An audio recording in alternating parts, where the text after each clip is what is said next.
Been following breaking news as Columbia firefighters work a 2-alarm fire in South Columbia. While the fire is under control now, crews remain on scene of that fire at 3700 Wood Rail on the Green. That's right off Nifong.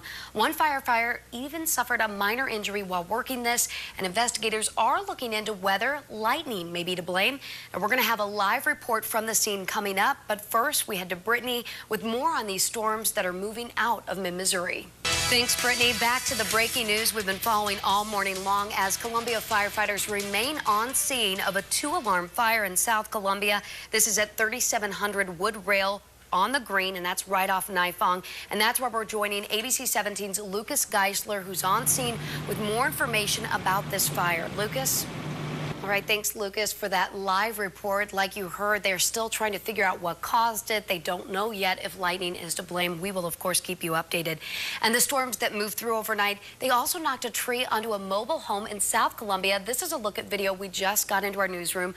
Firefighters were able to get a man trapped in the home on Lenore Street out within the last hour or so. He has been taken to a hospital. We don't know how bad he may be hurt, but we do know he was responsive when he was taken out. And right now, more than 2,000 people in mid-Missouri are without power after those storms. Columbia is reporting more than 3,000 customers affected. Boone Electric has about 2,900 people without power.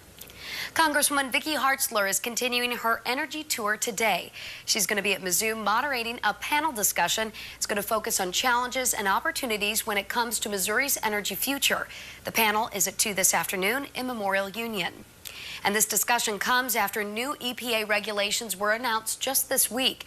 For Missouri, they want a 30% cut in carbon emissions by 2030. Hartzler was in Moberly last night holding a discussion there on this topic. She told us the new EPA rules are overreaching. Well, I think. But some we talked to at the event disagreed. Because I figured. Now, Associated Electric says closing Thomas Hill Power Plant in Randolph County is not in the cards. Officials there say they've spent about more than $1 billion in upgrades to stay ahead of the regulations. This morning, we're still working to get a local breakdown for the latest round of school bus inspections.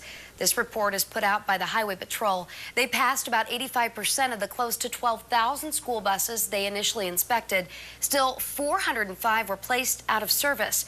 That means those buses had problems that may compromise the safe transportation of students.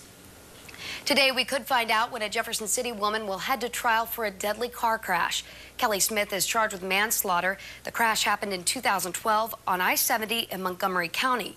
Investigators say Smith was drunk and went the wrong way, hitting and killing a man.